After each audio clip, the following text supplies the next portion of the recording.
5వ అధ్యాయము మొదటి నుంచి 12 వచనాల వరకు చదువుతున్నాం. ఒక్కొక్కరు ఒక్కొక్క వచనం చదవాలి.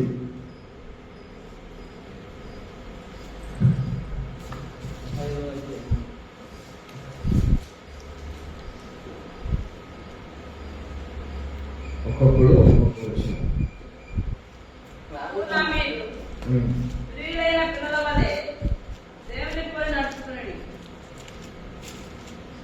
క్రీస్తు మిమ్మల్ని ప్రేమించి పరిమళ వాసనగా ఉన్నటకు మన కొరకు తను దేవునికి అర్పణగాను బలిగాను అప్పగించుకోవడం. అలాగనే మీరును ప్రేమ కలిగి నడుచుకోండి.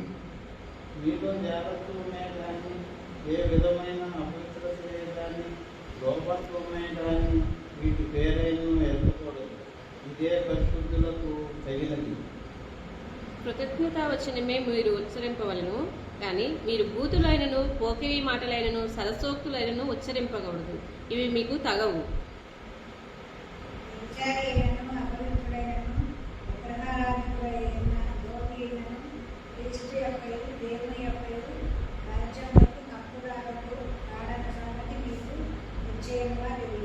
వ్యర్థమైన మాటల వలన ఎవరును మిమ్మల్ని మోసపరచనీయకూడదు.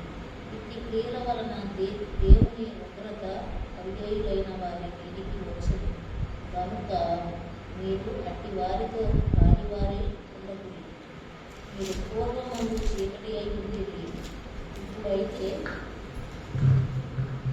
వెలుగునందు వెలుగై ఉన్నారు.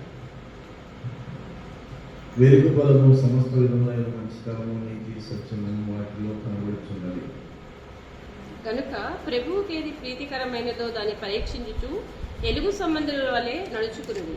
నిష్ఫలమైన అంధకార క్రియలలో పాలివారై ఉండక వాటిని ఖండించుడి.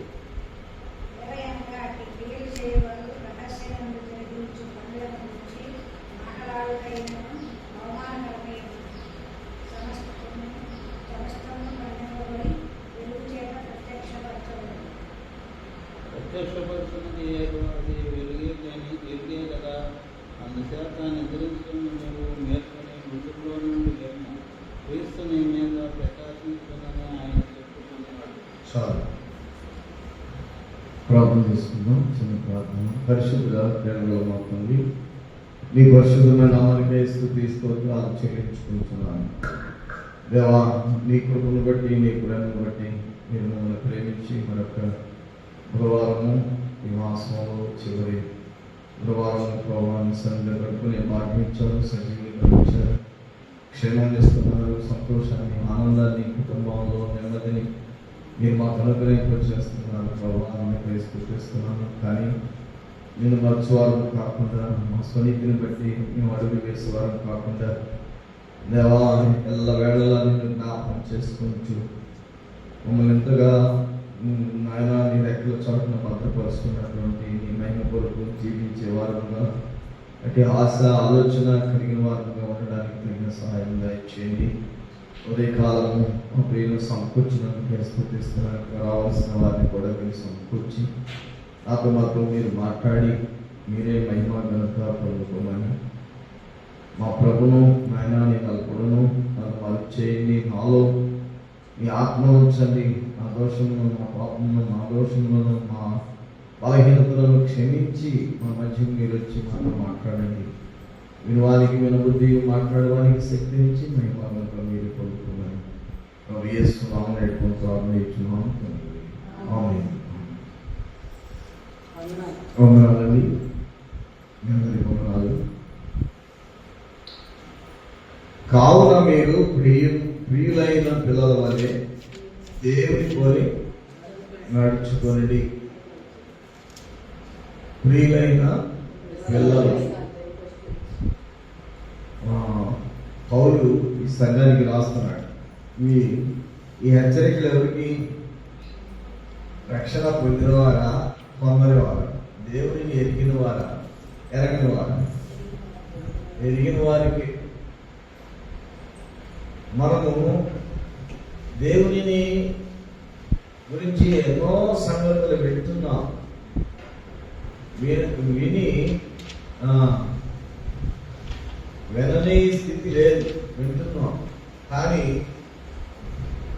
నిష్ప్రయోజకులు అయిపోతున్నాము. నిష్ప్రయోజకులము, అదే నిష్ప్రయోజకులమైన దాసులు. ప్రయోజకమైనటువంటి దాసులు మాట వినినప్పుడు దాన్ని అనుసరించి జీవిస్తాం. అనుసరించనేటువంటి వారు నిష్ప్రయోజకులైనటువంటి దాసులే. కనుక ఇక్కడ మనం చూసినటువంటి ఈ మాటలు చాలా విలువ ఉన్నాయి. మీరు ప్రియులైన పిల్లల వలె దేవుని పోలి నడుచుకోండి. ఎవరిని పోలా, ఎవరు పోల్చుకోవాలి మనన్నాడు? భూమి మీద మనుషులు లేరా? వడాని కోట్లు మనుషులు ఉన్నారు. సృష్టి ఉంది. మరి ఇంత సృష్టిని చూసి, ఇంతమంది మనుషులను చూసి, వాళ్ళని చూసి గుర్తించుకోమంటారు. కొంతమంది ఉంటారు, చెప్తారు కదా, నిజంగా అసలు గుర్తించుకోరా, నటుడు ఎట్టున్నాడు పెద్దోడు అట్లా అంటారు. కానీ ఈయన అట్లా చెప్పటల్లా. పౌలు అపోస్తలుడైన పౌలు అట్లా చెప్పట్లే. ఈ సంఘానికి దేవుని పోలి కనపడే వాళ్ళని కాకుండా కనపడని దేవుని పోలి నడుచుకోమంటాడేంటి? కనపడుతున్నటువంటి మనుషుల్ని పోలి నడుచుకోవాల్సిందే అని చెప్పాల్సింది. కనపడని దేవుణ్ణి పోలి నడుచుకోమంటాడేంటి?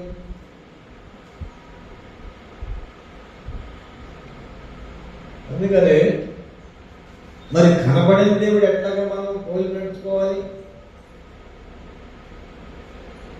అందుకని ఎప్పుడు వింటానే ఉన్నామా? వాక్యం వింటూనే జీవితాన్ని అలాగా గడుపుకొని వెళ్ళిపోదామా? సంవత్సరాలు గతిస్తున్నాయి, ఇంకా మనం ఎదగవలసినటువంటి స్థితిలో ఎదగలేని వారుగా ఉంటున్నాం.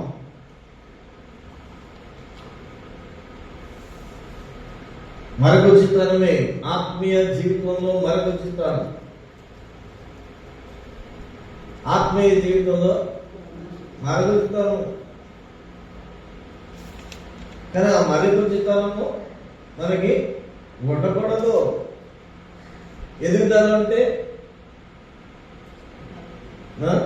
మరొకచితనం ఉండదు. దేవుడు పోలి నడుచుకుని,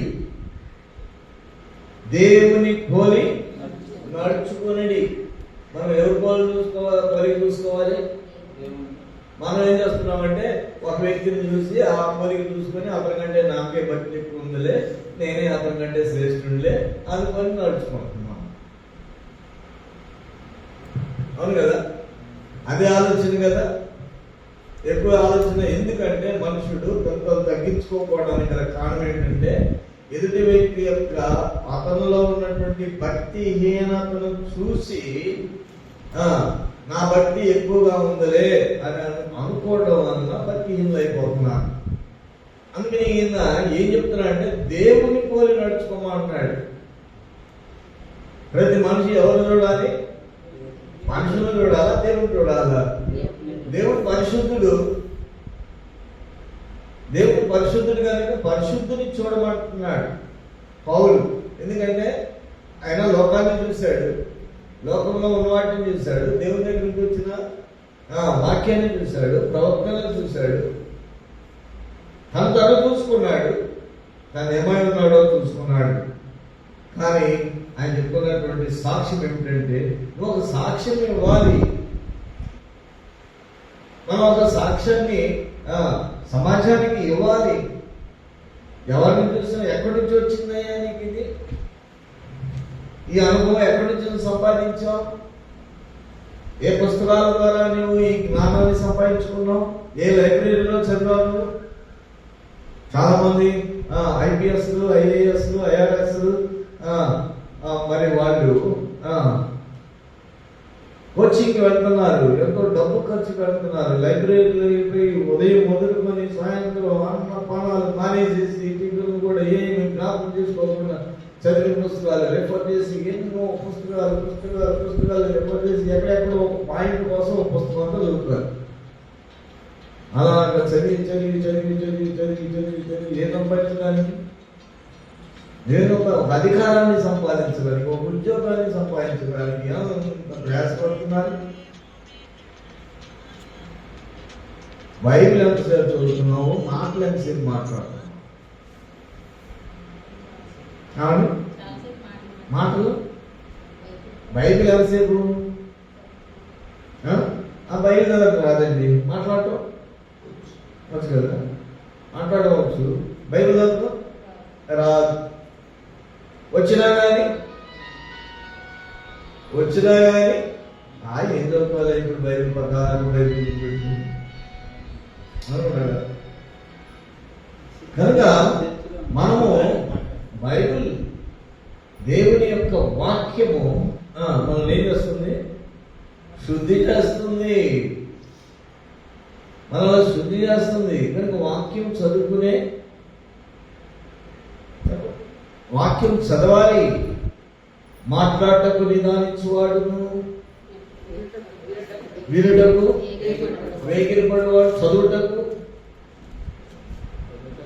వేగిరపడేవాడును అయి ఉండవాలేనో అని ఉంది వాక్యం. కనుక ఇక్కడ దేవుని పోలికను చూపిస్తున్నాడు. భక్తుల పోలిక ఎందుకు చెప్పలేదు?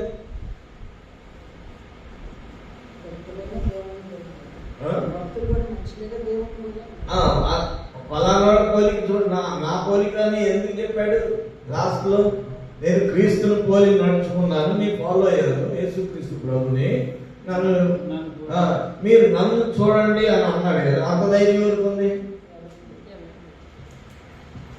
అంత ధైర్యం ఎవరికి ఉంది?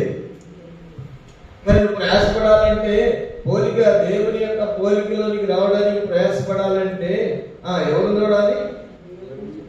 మరి ఎవరితో గడపాలి? సహవాసం ఎవరితోటి? దేవునితో సహవాసం. దేవునితో సహవాసం గడపాలి అంటే, దేవునితో స్నేహం చేస్తుంటే ఏమవుతుందంటే, దేవుని యొక్క మరి మన స్నేహం అంతా ఇటు సెల్లు, టీవీ పగలగొట్టండి. మీ ఇంట్లో టీవీలు చెప్పండి పగలగొట్టేసేయండి. మన శనివారం మేము విజయవాడలో వచ్చిన ప్రార్థన పెట్టడానికి వెళ్ళాం. ఆ రోజే ఎంగేజ్మెంట్ ప్రధాన కార్యక్రమం ఒకటి ఉంది విజయవాడలో. మధ్యాహ్నం ఏమో ఆ కబేళ సెంటర్ దగ్గర, సాయంత్రం ఏమో టీవీ మేనర్లో. ఆయన ఆ ఇంట్లో ప్రార్థన పెట్టేవాడు. నేను ఆ వెనక పెద్ద టీవీ, పెద్ద స్క్రీన్ పెట్టి టీవీ ఉండేది. ఆ ఇల్లు చాలా చాలా సింపుల్, చాలా పేదవాళ్ళు అనే లెక్కలో ఉంటారు. ఎవరు రాజకీయ రంగానికి వస్తే మేమంతా కట్ట మీద ఇల్లు కట్టుకున్న వాళ్ళమే, గుడిసె వేసుకున్న వాళ్ళమే, అది వేసుకున్న వాళ్ళమే, ఇది వేసుకున్న వాళ్ళమే అని అన్నారు కదా. మరి టీవీ చూస్తే ఎంత పెద్దదంటే ఎంత ఉన్నాయి, ఈ తలుపు ఎంత ఉంది, అంత పెద్దదేది. అది ఒక సినిమాలా పెట్టాడు. నేను అనుకున్నాను, ఇదివరకు నేను ఇక్కడ వచ్చి ప్రార్థన పెట్టేటప్పుడు ఇక్కడ పెద్ద టీవీ లాగా ఉండేది, ఇప్పుడు కరెంట్ పెట్టారు, ఉందా లేదంటే ఉందయ్యా అని అన్నారు. ఉందయ్యా అంటే ఇప్పుడు ఏంటి? మానవుడు దేనికి వాడుకైపోయాడు? దేనికి వాడుకైపోయాడు? ఎంత కష్టపడి ఎంత డబ్బు ఖర్చు పెట్టి కొనుక్కొని పగలగొట్టమని చెప్తావేంటయ్యా నువ్వు? పగలగొట్టమని చెప్పండి, పగలగొట్టు అని పగలగొడతారా? ఎంత పిచ్చాడో అయ్యా బాబు అని అంటారా లేదా? మరి అది పగలగొడితే పిచ్చోడు మంచోడు అవుతా, మంచోడు పిచ్చోడు అవుతా? అది చూసుకుంటా ఉంటే మంచోడు పిచ్చోడు అవుతాడా, లేకపోతే అది పగలగొడితే పిచ్చోడు మంచోడు అవుతాడా? మరి సమాజం ఎట్టుదా? మనం వింటావా? మరి ఎనకపోతే ఇంకేం వింటున్నావు మనం? చెప్పండి, ఏం వింటున్నావు?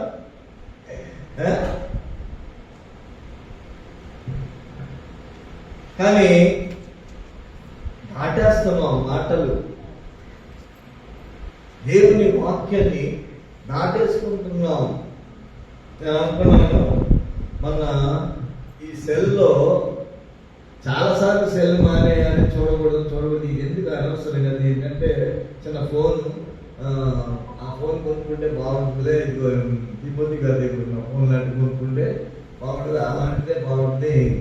ఇది వచ్చిన కాడ నుంచి పెద్ద ఇదవుతుంది. అదేమంటే దీంట్లో వాక్యం చూడవచ్చు, అవి చూడొచ్చు, ఈ చూడొచ్చు అని చెప్పుకుంటాం కదా. సరే చూడటం మొదలు పెడితే రోజు ఇది అలవాటు అయిపోతుంది, ఎక్కువైపోతుంది, ఎక్కువైపోతుంది, ఉన్నవన్నీ ఎక్కువైపోతుంది. ఎక్కువైన దాన్ని ఏం చేయాలి? ఇప్పుడు దేన్ని దానికి మనం లోపడదామా, దాన్ని మనం లోపడుతామా? దానికే మనం లోపడిపోతున్నాం కదా. అంటే అది మనకి లోపడాలా, మనం దానికి లోపడాలా? లోపడిపోతున్నాం. లోపడిపోతే భక్తి ఎక్కడ? దేవుడికి లోపడవచ్చు కదా. సర్వశక్తిమంతుడు, జాలి గల దేవుడు, ప్రేమ గల దేవుడు, నీతి గల దేవుడు, మాట్లాడే దేవుడు, ప్రాణం త్యాగం చేసిన దేవుడు, శ్రమపడిన దేవుడు, ప్రార్థన చేసిన దేవుడు, చెమట రక్తం బిందువుల వలె భూమి మీద కాచిన దేవుడు, కన్నీరు కాచిన దేవుడు. ఆయన గొప్పడా, సెల్ గొప్పడా? మనం అనుకుందామా? మరి సెల్ ఎందుకు తీసి అవతల పడేస్తే? సెల్ లేకపోతే ఈ రోజుల్లో జరగదా?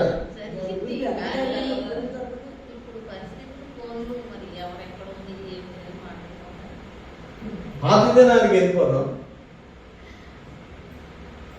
పాత దినానికి ఎంత టెక్నాలజీ పెరిగితే పాత దినానికి వెళ్దామంటావేంటయ్యా నువ్వు అని అంటారు కదా. కనుక అయితే మనకి అలాగా మనుషులు ఏమైపోతున్నారంటే లోకంలో ఉన్నటువంటి వాటికి, లోక జ్ఞానానికి మనుషులు ఏమైపోతున్నారంటే అతుక్కుపోతున్నారు.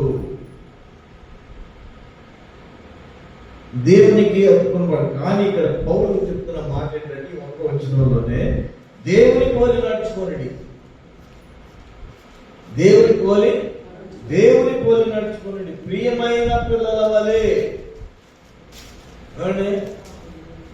ప్రియమైన పిల్లలు మనల్ని మనం ఎక్స్పోజ్ చేసుకోవడానికి ఎవరైనా ఒక నాయకుడు వచ్చినా, ఎవరు వచ్చినా కానీ, రాజకీయ నాయకుడు వచ్చినా, భక్తి కలిగిన నాయకుడు వచ్చినా, మనల్ని మనం ఎక్స్పోజ్ చేసుకోవడానికి ఏం చేస్తాం? మనం హమ్ములు అయిపోతాం కదండి. అవునా కదా? అది వాడికైపోయింది, మనం హమ్ములు అయిపోతాం. కానీ ఇక్కడ దేవునికి ప్రియమైన పిల్లల వలె, ప్రియమైన పిల్లల వలె దేవుని పోలి నడుచుకోండి. క్రీస్తు మిమ్మల్ని ప్రేమించి పరిమళ వాసనగా ఉండుటకు. ఎవరు పరిమళ వాసనగా ఉండుటకు? క్రీస్తు మిమ్మల్ని ప్రేమించి పరిమళ వాసనగా ఉండుటకు మన కొరకు తను తాను దేవునికి అర్పణగాను బలిగాను అప్పగించుకొనెను. ఎవరు పరిమళ వాసనగా ఉండటానికి? వాసన అంటే ఏంటి?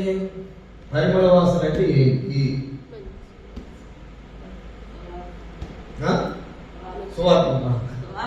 సువాసన అంటే ఏంటి? పరిమళ వాసన అంటే ఏంటి? మంచి గుణలక్షణాలుగా ఆయన చూపించేది.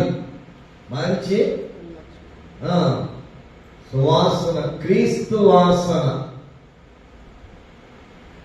మరణపు వాసన కాదు, క్రీస్తు వాసన కలిగి ఉండాలి మనం. అది పరిమళ వాసన. క్రీస్తు వాసన ఎట్టి వెళ్ళినాక ఏం కనబడాలి? ఆ క్రీస్తులో ఏం కనబడింది ఇక్కడ? క్రీస్తు మిమ్మల్ని ప్రేమించి పరిమళ వాసనగా ఉండటకు మన కొరకు తన్ను దేవునికి అర్పణగాను బలిగాను అప్పగించుకోలేను. నేను అప్పగించుకున్నాను ప్రభా, నేను నీకు అప్పగించుకున్నాను ప్రభా, నీకు అప్పగించుకున్నాను అంటే ఇక్కడ ఎలా అప్పగించుకున్నాడు ఆయన? అర్పణ. అర్పణ అంటే ఏంటి? అర్పణ అంటే ఏంటమ్మా? అర్పించడం అంటే ఏంటి? బలి అంటే ఏంటి?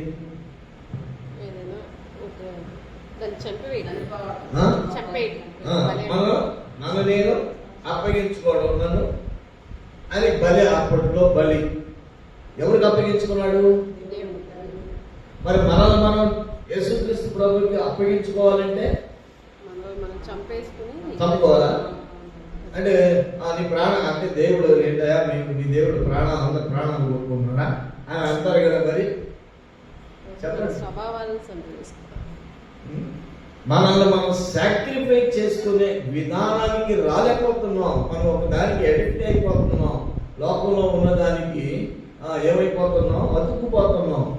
మన మనస్సు లోకానికి అతుక్కుపోతుంది. దానిలోంచి బయటికి రావటల్లా ఆ పరిమళ వాసన అనేది కనబడటల్లా. లోక వాసనే మనిషిలో కనబడుతున్నది. క్రీస్తు యొక్క వాసన కనబడటల్లా. క్రీస్తు వాసన పాపంగా రాలేదండి కదా.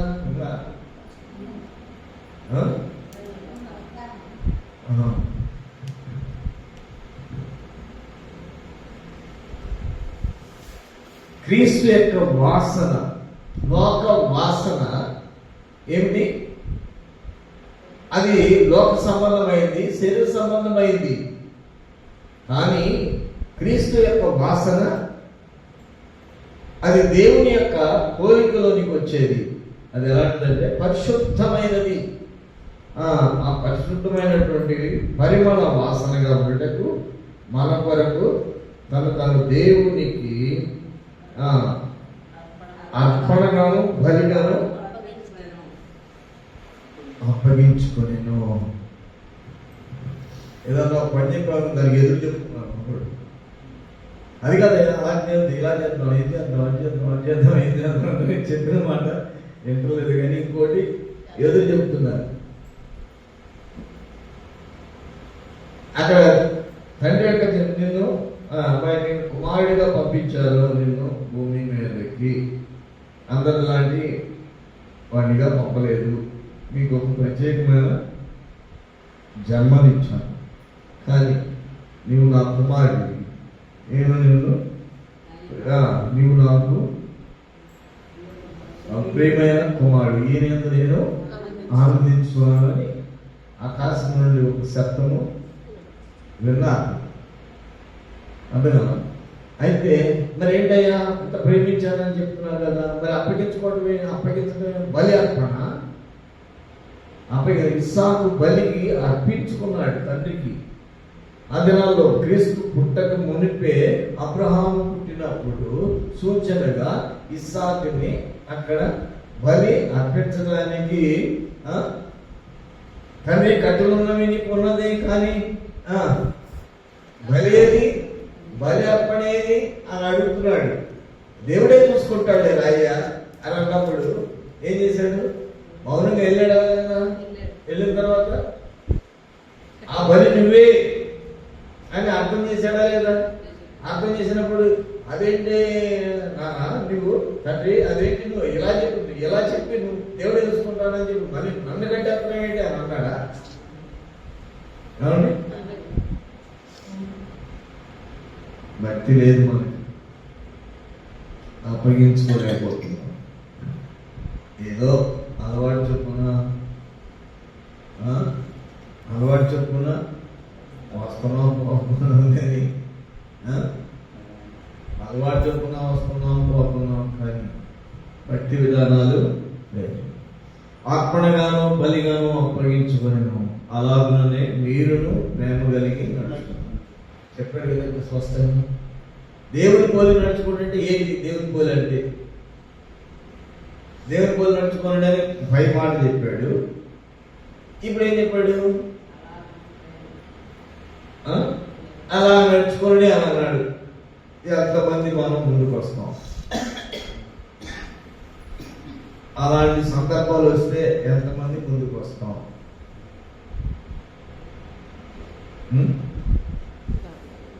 పరిస్థితి వచ్చినప్పుడు కావాలని ఆశలే కానీ ఆ పరిస్థితి వచ్చినప్పుడు అసలు ఆశనే ఉంటుందా? సాగు చెప్పి బయటకు వెళ్తామా? ఆశ ఉంటుందా? సాగు చెప్పి బయటకు వెళ్ళిపోతామా?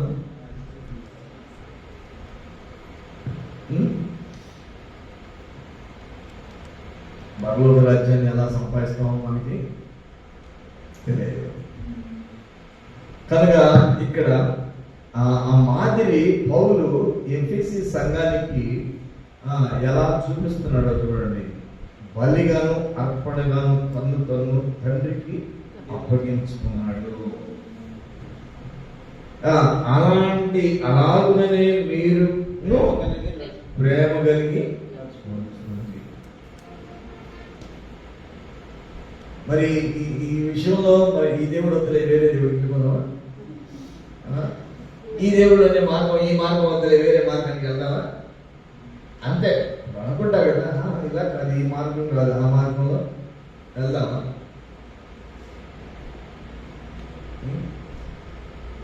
చూడండి, సరే 3వ వచనానికి వెళ్దాం.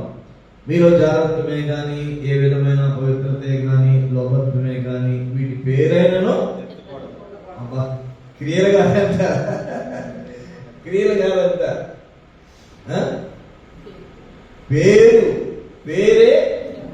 పేరే ఎత్తకూడదంట.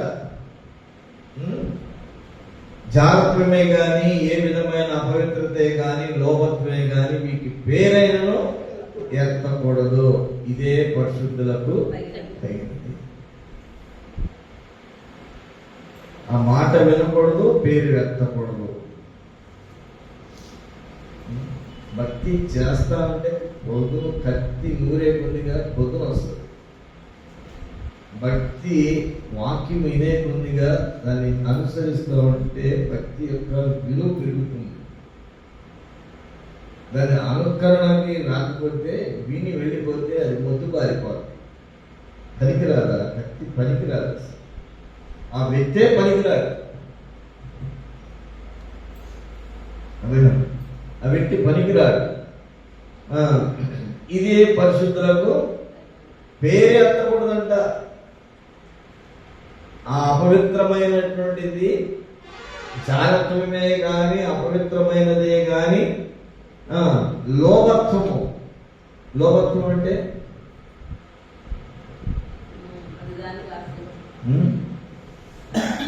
లోభి అంటే నీది కాని దాన్ని ఇతరులని ఆశించదు, అది లోభత్వం. ఇది ఆ పేరే ఎత్తకూడదు, ఆ పేరే ఎత్తకూడదు. ఏదైనా అడిగిన మాకే వద్దులండి, వద్దంటే అమ్మ అంటారా? అందామా? ఆశపడ దురాశ అందులో ఉంటది. దురాశ నేను నాదనే లోభత్వం అనేది ఉండకూడదు. ఆ పేరే ఎత్తకూడదు. ఎంత పటిష్టమైనటువంటి భక్తి విధానాలు పౌలు ఎఫెసీ సంఘానికి రాస్తున్నాడు. తర్వాత ఇంకా 4వ వచనంలో కృతజ్ఞత వచనమే మీరు ఉచ్చరించవలెను. కృతజ్ఞత వచనమే. రేపు జూన్ మాసం వస్తుంది. జూన్ మాసం ఈసారి మాత్రం బాగా అందరిని మాత్రం బాగా క్షయం చేయాలనుకున్నాం. మరి అలాగవద్దు. నేను చేసేది ఏం లేదండి, మీరు లోబడితే దేవుడు చేస్తారు. మనం అందరం అవ్వాలి నా ఉద్దేశం. అదేనా? పర్వతానికి వెళ్ళాలా లేదా? సునామీ మళ్ళీ ఇదేంటి కరోనా మళ్ళీ వస్తుందంట.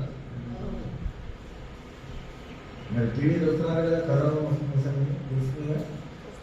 జాగ్రత్త మరి మన పరిస్థితి మనం చేయదారిపోతాము. దేవుడు పట్టుకున్నాం, మొన్నదాకా దేవుడిని పట్టుకున్నాం, సజీవులుగా ఉన్నాం. చాలా మంది కోట్ల మంది వెళ్ళిపోయారు. మళ్ళా కరోనా వస్తుంది. అది ఏ కరోనా మరి తెలియదు. దాని క్రిమినెంట్ దాని సూక్ష్మ కంటికి కనబడేటువంటి సూక్ష్మ జీవి. అది ఎంత మనిషిని ఇంత మనిషిని చంపేసిందండి.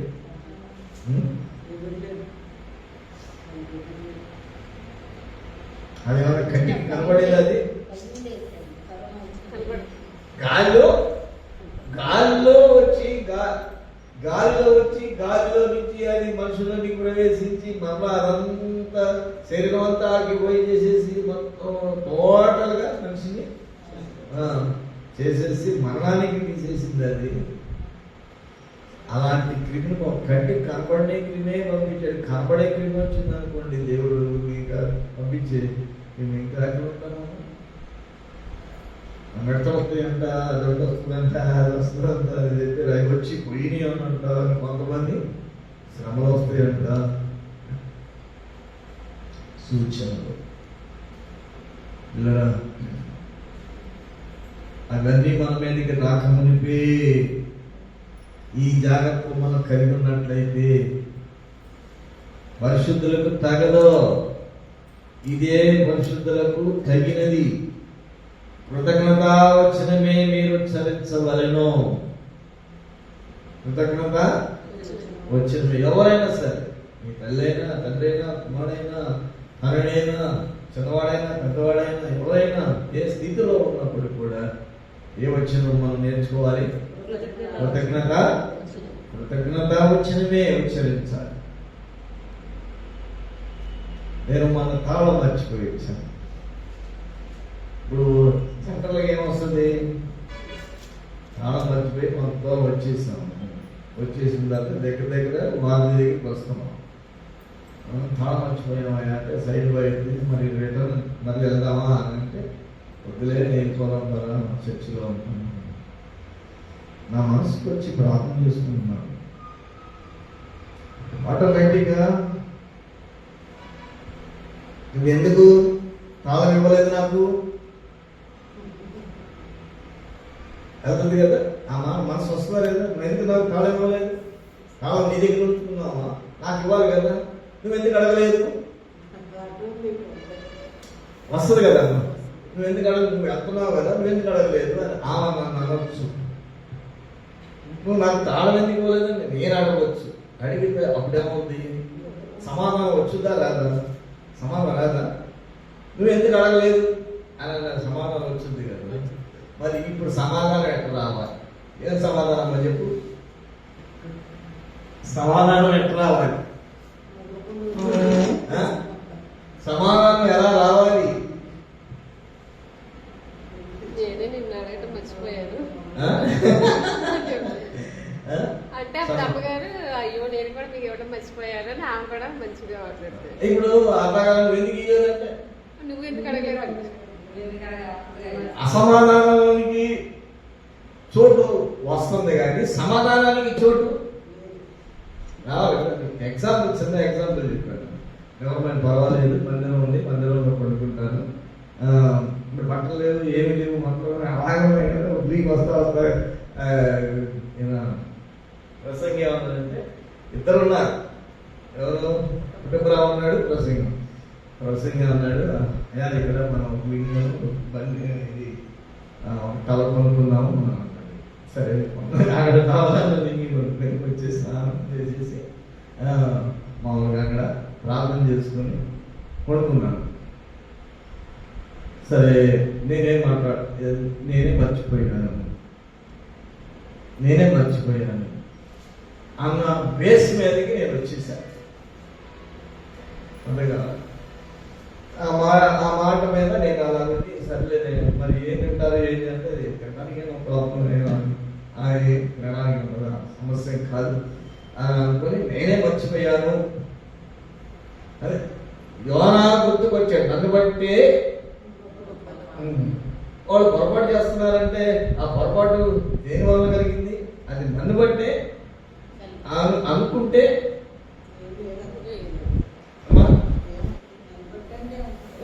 అక్కడ ఏమొస్తుంది? సమాధానం వస్తుంది. అదే ఏదో ఉంటే అలా చేస్తున్నాం, ఇలా చేస్తున్నాం, ఇలా చేస్తున్నాం, అలా చేస్తున్నాం అనుకుంటే ఇది సమాధానం ఏంటి వచ్చింది? సమాధానం ఏంటి వచ్చింది? అలా ఉదయాన్నే వెళ్ళిపోయి తాళం తీసుకొని నేను అనుకున్నాను ఇంకొక వ్యక్తి దగ్గరికి వెళ్ళి మాట్లాడాను. అందుకోసమే మర్చిపోయాను ఏమగా. ఆ వ్యక్తి దొరకడు. ఆ వ్యక్తి దగ్గరికి వెళ్ళి మాట్లాడినందుకు ఓహో అందుకనే మర్చిపోయాడా కాలం.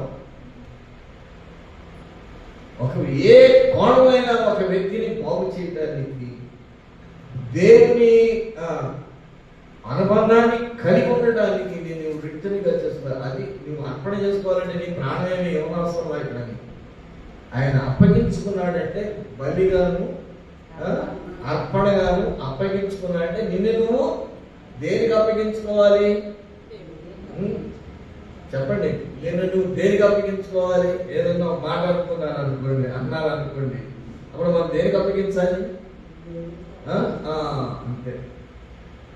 అది నోరు జరగకుండా మౌనంగా ఉండి అది కరెక్టే నన్ను బట్టే అని అనుకుంటే అక్కడ సమాధానం అనేది అర్పణ ఇచ్చినట్టే, నువ్వు అర్పణ చేసినట్టే. కనుక మనం అర్పణ అలాంటి అర్పణగా బలిగా నీవు అవ్వాలి. బలి అంటారంటే ఈ జనాల్లో బలి అంటే మనుషులు ఎవరు బలి ఎవరు? ఇప్పుడు ఒక మనిషిని చంపేశారంటే మొన్న పరిటాల ప్రవీణ్ గారిని చంపేస్తే పగటాల ప్రవీణ్ గారిని చంపేశారు అన్నట్టు కొంతమంది, చంపలేదని మరి కొంతమంది, ఏదో రకరకాల డిస్కషన్స్ అనేకమైన లేచినాయి. కానీ కొంతమంది క్రైస్తవులు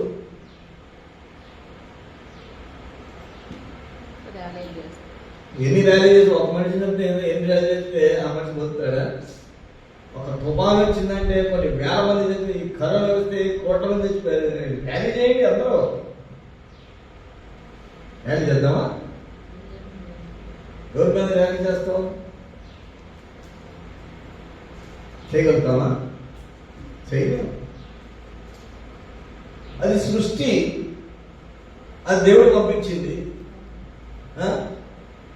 కనుక అమ్మో దేవుడు ఏం చేశాడు? మనల్ని చీల్చి వేస్తున్నాడు, మనల్ని అప్పగించేస్తున్నాడు, శత్రువులకు అప్పగించేస్తున్నాడు. కనుక మనం తగ్గించుకుందాం, పదండి ప్రభు పాదాలు పట్టుకుందాం అని ప్రవక్తలైనటువంటి వారు చెప్పినటువంటి మాటలు ఉన్నాయి.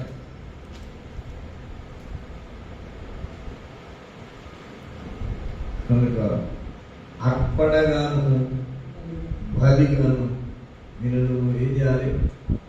అప్పగించుకోవాలి. అదే అర్పణ అంటే. నీ మీద నింద వచ్చిందా? నీ మీద అపవాదం వచ్చిందా? ఏదైనా వచ్చిందా? దాన్ని భరించటం, సహించటం. బలాత్కరించాలంటే నీ ప్రాణాలు చేయనవసరంలా, ఇవ్వనవసరంలా. ఇది నాలో క్రైస్తవత్వం అంత ఇదికి రాలా. దేవుడు ఏం చేశాడంటే మనల్ని అంత పైకి తీసేది. నీ ప్రాణం వేయాల్సినంత, నీ ప్రాణం పెట్టాల్సినంత భక్తి నువ్వు చేయని అవసరంలా. నువ్వు తగ్గించుకొని సహించుకో. నువ్వు తగ్గించుకొని సహించుకో. అదే కోరుకున్నాడు ఇక్కడ. కానీ వీటి పేరైనా ఎత్తకూడదు. ఇదే పరిశుద్ధులకు తగినది, కృతజ్ఞత వచ్చినమే మీరు ఉచ్చరించవాలని. కానీ మీరు బూతులైనను, పొగిడి మాటలైనను, సరస్వతులైనను ఉచ్చరించకూడదు. ఇది మీకు ఇట్లాంటి కూడా కనపడదు. సరసోక్తులు, పోకిరి మాటలు మీ నోట తొందరపడి వచ్చేసిందా? ఎట్లా వచ్చేసింది? తొందరపడి వచ్చేసిందా? చాటుకు మాట్లాడితే దేవుడు ఎండా? జనవందనలో మాట్లాడితే ఏమన్నా వాళ్ళకి చెప్తారు, వీళ్ళకి ఏం చెప్తారు, నన్ను ఏమనుకుంటారు. సాటు మాట్లాడితే దేవుడు ఎండా? ఎంటాడు. కనుక మనం ఏం చేయాలి? జాగ్రత్త, నోటిని జాగ్రత్త, నోటిని జాగ్రత్త. అమ్మో జాగ్రత్త, నోటిని జాగ్రత్త. భూతులైనను, బొగిరి మాటలైనను, సరస్వతులైనను ఉచ్చరించకూడదు. ఇవి మీకు తగవు. వ్యభిచారి అయినను, అపవిత్రుడైనను, విగ్రహారాధికుడైనను, లోబి అయినను, క్రీస్తు యొక్క దేవుని యొక్కయు దేవుని యొక్కయు రాజ్యమునకు హక్కుదారుడు కాడన సంగతి మీకు నిశ్చయముగా తెలియదు. నిశ్చయముగా తెలియదు.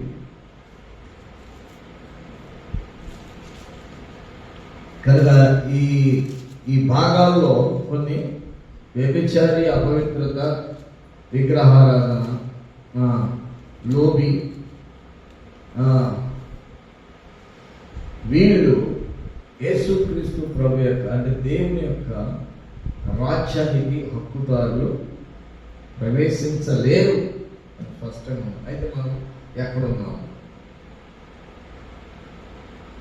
ఏ పొరపాటు మనం చేయట్లేదు అనుకున్నాం, కానీ దేవుడు మన హృదయాంతరంగాన్ని ఎరిగి ఉన్నాడు. కానీ దాని మీద మనం బ్రతుకున్న ఈ కొద్ది కాలంలోనే ప్రభా అడుగు వాటిని నిమించి శుద్ధి చేసి, హృదయాన్ని బాగు చేసి, మా కన్నులు బాగు చేసి, మా నోరు బాగు చేసి, మా చెవులు బాగు చేసి, మా మనస్సును బాగు చేసి, మమ్మల్ని శుద్ధి చేసి గొప్ప దేవుడు నువ్వు కదా అని అడిగేవుడా? అడుగుడి మీకు ఇవ్వబడుతుందని ఉంది కదా వాక్యం. ఒకవేళ ఇవి ఉన్నాయి అని అనుకున్నట్లయితే వాటిని బట్టి మనం అడిగి వాటి విషయంలో మనం దేవుడి దగ్గర నుంచి మనం సంపాదించవలసి ఉన్నాం. వ్యర్థమైన మాటల వల్ల ఎవడు మిమ్మల్ని మోసపరచని ఎప్పుడు ఇట్టి క్రియల వలన దేవుని ఉగ్రత విధేయులైన వారి మీదకి వచ్చును. కనుక మీరు అట్టి వారితో వారివారై ఉండకుడి. వ్యర్థమైన మాటల వల్ల ఎవడనో మిమ్మల్ని మోసం. ఈ దినాల్లో భక్తి కానీ భక్తి విధానాల్లో కూడా మోసం జరుగుతుంది. నువ్వు గుర్తించగలిగే స్థితి నీకు కావాలి కదా. అంతా భక్తి అని అంటే మనం ఒక వ్యక్తిని చూసి భక్తిహీనత అంటాం, వాళ్ళు మనల్ని భక్తిహీనత అంటారు, మనల్ని వారి భక్తిహీనత అంటారు, వాళ్ళని మన భక్తిహీనత అంటా ఉంటాం. ఈ దినాల్లో జరుగుతుంది అదే కదా. మహమ్మదీలు ఉన్నారు, హిందువులు ఉన్నారు, క్రైస్తవులు ఉన్నారు. క్రైస్తవులు అనేక సంఘాలు ఉన్నాయి, ఎన్నెన్నో ఉన్నాయి. వాళ్ళు చేసే విధానాలు వీళ్ళు చేసే విధానాలు ఒకదానికి కౌన్సైడ్ అవుతుందా? లేదు కదండి. ఎందుకని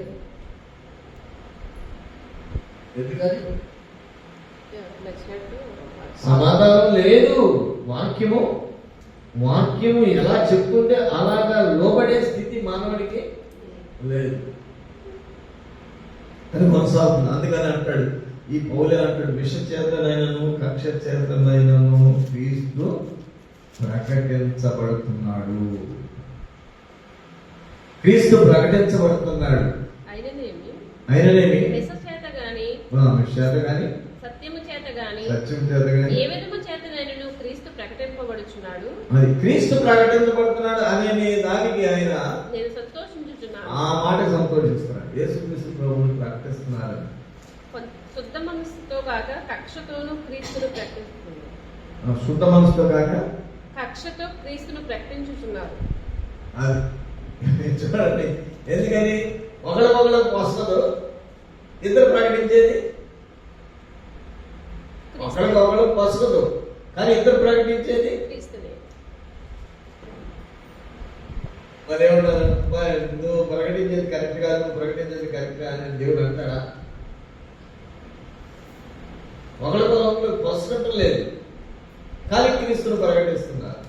సరే, ఏదైనా కానీ క్రీస్తును ప్రకటిస్తున్నారు. వారి వారి క్రియలను బట్టి వారికి ఫలితము దేవుడు ఇస్తాడు. కనుక ఇక్కడ ఇంకా 8వ వచనానికి మనం వెళ్ళిపోతే, మీరు పూర్వమందు చీకటి ఇప్పుడైతే ప్రభునందు వెలుగు ఉన్నారు. వెలుగు ఫలము సమస్త విధములైనటువంటి మంచితనము, నీతి, సత్యము వాటిలో కనబడుతున్నది కనుక ప్రభువుకి ఏది ప్రీతికరమైన దాన్ని పరీక్షించవచ్చు. వెలుగు సంబంధం వల్ల నడుచుకోండి. అది ఇక్కడ అన్ని ఎవరిని చూపిస్తున్నాడండి? పౌలు ఎవరిని చూపిస్తున్నాడు? ప్రభువుని చూపిస్తున్నాడు. ప్రభువు చూపిస్తున్నాడు. మనం ఎవరు చూడాలి? మన ప్రభువుని చూడాలి. ఆ కన్నులు నాకు దయచేయి ప్రభా, ఆ మనసు నాకు దయచేయి ప్రభా అని దేవుని సన్నిధిలో మనం ప్రార్థన చేయాలి. అప్పుడు లోకాన్ని మనం చూడాలి. లోకంలో ఉన్న వాటిని అంత భక్తులైన వారైనా ఎవరైనా సరే మనం పట్టించుకోవాలి. దేవుడే యెహోవా ఈరే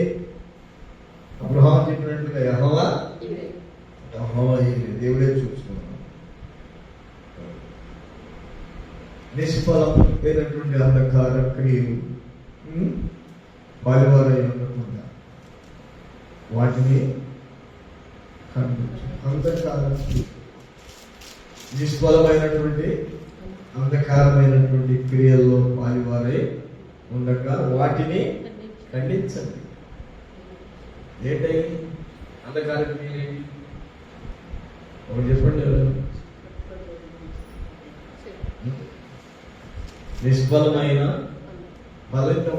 ఏ ఫలం నిష్ఫలం అంటే ఫలం లేనిది. అది ఏ ఫలం లేనిది? మనకి ఏ ఫలం కావాలి? మనకి ఏ ఫలం కావాలి? ఆత్మ ఫలం కావాలి. ఆత్మ ఫలం కానిది నిష్ఫలమైంది. నిష్ఫలం అయినది అంధకార సంబంధమైనది. అమ్మా, అంధకార క్రియలలో పాలువారై ఉండక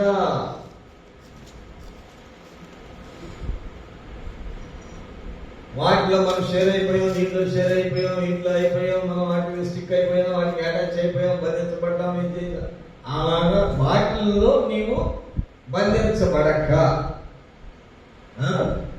పాలువారై ఉండక వాటిని ఖండించుడి. జ్ఞానంతో బాబు ఇది నాకు వద్దు, ఇది నాకు అని దూరం చేసుకోవడం. ఈ అనుభవానికి కూడా రావాలి మనం. ఎలా ఎలాంటి క్రియలు చేయవారు రహస్యమును జరిగించుకోవాలని గురించి మాట్లాడటైనను అవమానకరమై సమస్తమును ఖండింపబడి వెలుగు చేత ప్రత్యక్షపరచబడను. ప్రత్యక్షపరచబడినది ఏదో అది వెలుగే కదా. ఆమె చేత నిద్రించుతున్న నీవు పేర్కొని కృపలో నుండి లెమ్ము, క్రీస్తు నీ మీద ప్రకాశించునని ఆయన చెప్తున్నాడు. నిద్రపోయి కళ్ళు ప్రార్థన చేసుకున్నాను అంటాడు కొంతమంది. ప్రార్థన చేసుకున్నామంటే నిద్రపోయి ప్రార్థన చేసుకున్నాను అనుకుంటాను. నిద్రపోయి ప్రార్థన చేద్దాం. కళ్ళలో ఏ వచ్చినాయి అని కళ కాదండి. వాస్తవాలు వేరు, కళలు వేరు. కళ్ళు ప్రార్థన చేసింది ఎలా ఉంది? దేవుడి సన్నిధిలో ప్రార్థన చేసేది ఎలా ఉంటుంది? కల్లో ప్రార్థన చేసేది ఎలా ఉంటుంది? సమయం కేటాయించుకో. ప్రభు సన్నిధిలో దాన్ని ఇంప్లిమెంట్ చేయి. ప్రార్థనను ఇంప్లిమెంట్ చేయి. దేవుడితో సహవాసాన్ని పెంచు. ఆ ప్రత్యక్షత ఏంటంటే సమస్తమును ఖండింపబడి వెలుగు చేత ప్రత్యక్షపరచబడును. వెలుగంటే యేసుక్రీస్తు ప్రభు. మనలో ఉన్నదంతా కూడా మన వెలుగు వచ్చి ప్రత్యక్షపరుస్తుంది. మనలో ఉన్నటువంటి అంతా కూడా అది ఖండించబడుతుంది. ప్రత్యక్షపరుచున్నది ఏదో అది వెలుగే కదా. అందుచేత నిద్రించుతున్న నీవు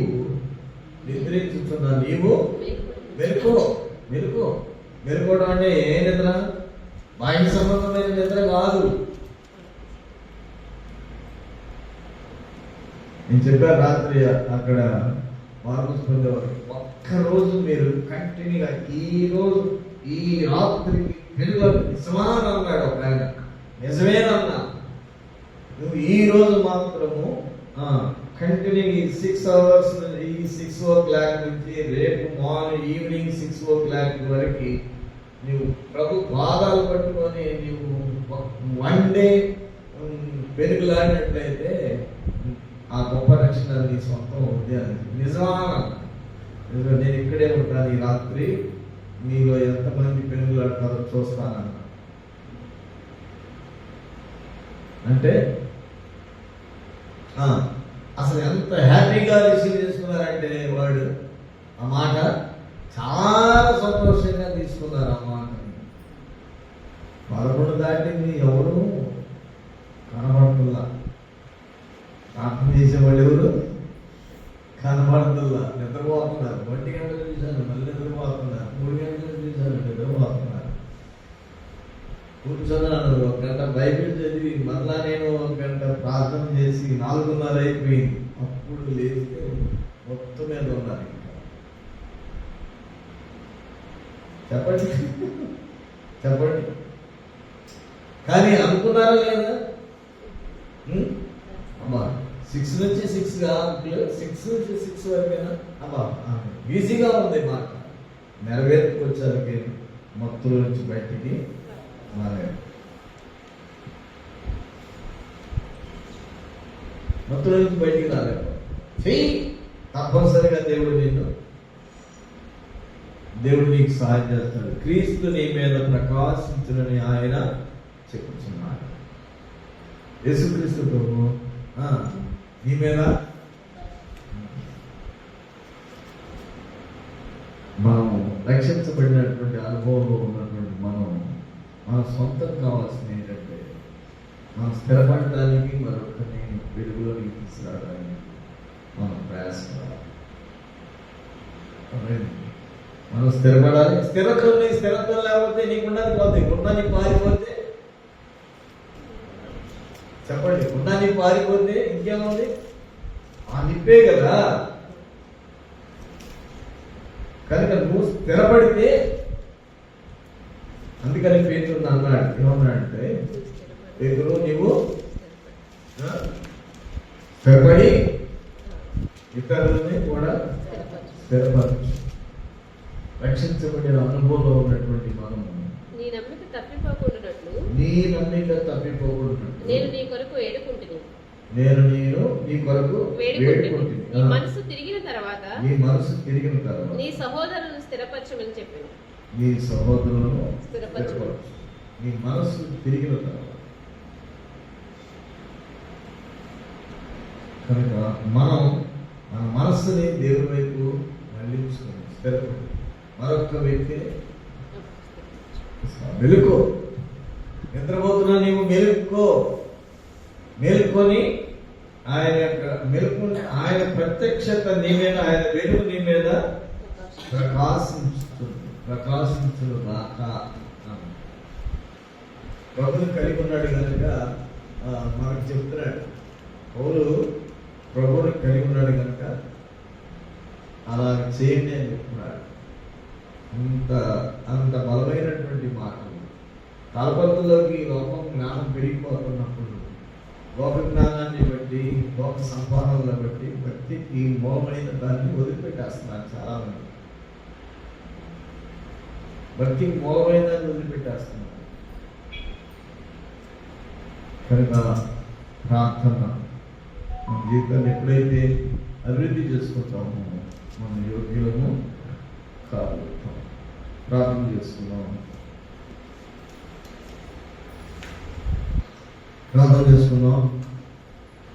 మనకి ఇంకా అరగంట ఉంది. ఒక్కొక్కరు ఒక్కొక్క 5 నిమిషాలు ప్రార్థన చేయండి.